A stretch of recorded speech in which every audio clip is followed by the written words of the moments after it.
دخترای عزیز، خدا کنه که جور و صحتمند باشین. ویدیوی امروزی در مورد سوال رویا جان است که من خواستم برشان به خصوص یک ویدیو جور کنم و پاسخ از اونها رو بدم و در این زمان این ویدیو میخوایم که برای شما هم از یک نگاه فایده مند باشه، به خصوص کسایی که امی مریضی ماوارشان نامنظم است.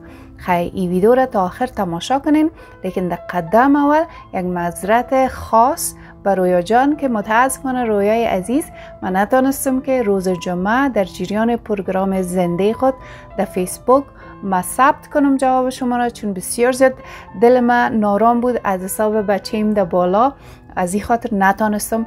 لیکن به خصوص این ویدیو را برای شما هم جور کردیم و در این زمان برای دخترایی که مریضی ماوارشان نامنظم است. خب رویا جان قن، چیزی را که شما در پیامتان برای من تشریح کرده بودین که یکی خو مریضی ماوار شما منظم نیست، یکی دیگه که امی وقتی که شما معاینه کردین دیدن که می تخمک ها به بلوغ نمیرسن. چانس زیاد میره که امی مشکل شما مشکل PCOS باشه. من براتون تشریح میکنم که چی است. خب PCOS نام فارسیش است، اینجا نشته کردیم سندروم تخمدان پولیکیستیک. ای به خاطر عدم تعادل هورمونی است که زمان رخ می دهد که تخمدان‌های شما هورمون‌های اضافی ایجاد میکنن. یعنی اونمو جایکای تخم که است اونوا باعث ایجاد کردن هورمون در بدن ما هم هستن. در حساب شما از قراره که شما تشریح کردین اتو معلوم میشه که اونمو جایکای تخم هورمون اضافی برای شما تولید میکنه و این تعادل هورمونی را در بدنتان برهم میزنه. و وقتی که این تعادل هورمونی در بدن شما برهم زده شد، این باعث چی میشه؟ این باعث قاعدگی نامنظم در بدن شما میشه. و در این زمان چی میشه؟ که اگر بخیر وقتی که شما آرسی کنین و کسایی چون شما در استرالیا هستین، ما کسایی که در غرب زندگی میکنیم یا استرالیا زندگی میکنیم، زیادتر وقت می پروگرام حامله داری را باز وقت زنها چون که یا درس میخوانن یا کار میکنن پلان میکنن. در حساب شما متاسفانه چیسته که شما پیش بینی نمیتونین چی وقت تخم گذاری شما میکنین، به خاطر که اینمی تعادل هورمونیتان که خراب شده در بدن شما، اینمی باعث از این میشه که شما امی تخم گذاری خود پیش بینی نتونین که چی وقت شما تخم گذاری میکنین. خب این حال ما با تمامی دخترها گپ میزنم تا که کلگی ورخطا نشه که کلگیشان اگر امی پیریودشان یا قاعدگیشان غیر منظم است، علت ازی به خاطر PCOS است. کلگیتان PCOS ندارین دخترها، متوجه باشین دلایل مختلف وجود داره. من این حال برای شما باقی دخترها که را تماشا میکنن دلایلش میگم که چرا امی قاعدگی شما غیر منظم است. علت اول بلوغ. وقتی که بخیر جوان میشین بدن شما تغییر میکنه، در این زمان بدن شما هورمون زیاد تولید میکنه و اینمی تولید کردن هورمون زیاد باز وقت تاثیر در سر قاعدگیتان هم میگذاره. دخترای گلم که با مردها رابطه دارن، علت دوم از اینکه چرا قاعدگی شما نامنظم است چانس حامله داری و بارداری.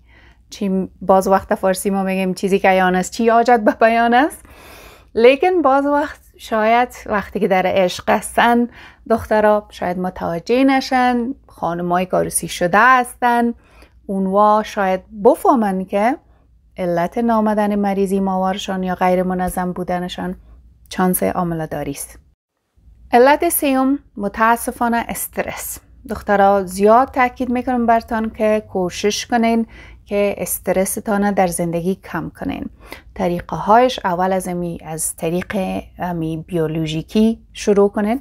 در قدم اول غذاهای صحتمند، از نگاه اقتصاد اگه میتونین غذاهای صحتمند و تازه زیادتر بخورین و در این زمان کوشش کنین که روزانه 20 دقیقه ورزش کنین. اگر ورزش هم نمیکنین کوشش کنین که مدت یگان 20 دقیقه پیاده روی کنین.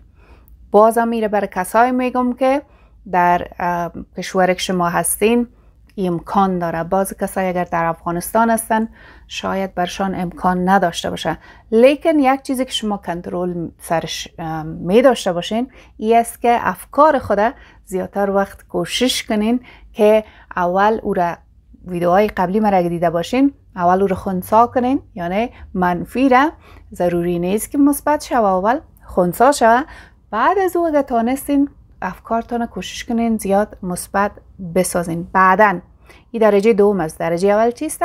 افکار منفی را خنثی بسازین با حقیقت. اینی یک طریقه استرس کم کردن است. کوشش کنین دخترها بفهمین که استرس بسیار زیاد رول داره در سر مریضی ماوار شما. وزن، دلیل سوم، اگر وزنتان بسیار زیاد باشه یا بسیار زیاد کم باشه از حد معین، یا متاسفانه تاثیر منفی میگذاره در حساب امی پروگرام منظم قاعدگی شما. کوشش کنین وزنتان اگر از بازم اقتصاد اول از نگاه اقتصاد اگر امکانات داره در تعادل نگاه کنین به حد اوسط، یعنی از نگاه کسایی که در خارج هستین، مثلا رویا جان شما در استرالیا هستین، BMI یک چیز میگن که از او اندازه امی BMI میبینن که سن سال که شما هستین آیا وزن شما در حساب سن سال و قد و قامتتان برابر است یا کم است یا بیش است. درست؟ دیگه علت مریضی های وجود داره که هم قاعدگی دخترها را غیر منظم می سازن. مثلا مریضی تایروید، کسایی که تکلیف تایروید دارن متاسفانه از اونا قاعدگیشون غیر منظم میشه. اگر کدام مریضی دیگه دارین امکان داره دوایی که شما میخورین هم تاثیر بگذاره در سر امی پروگرام قاعدگیتان، یعنی ماهانه منظم قاعدگیتان نمیشه به علت دوایی که شما میخورین.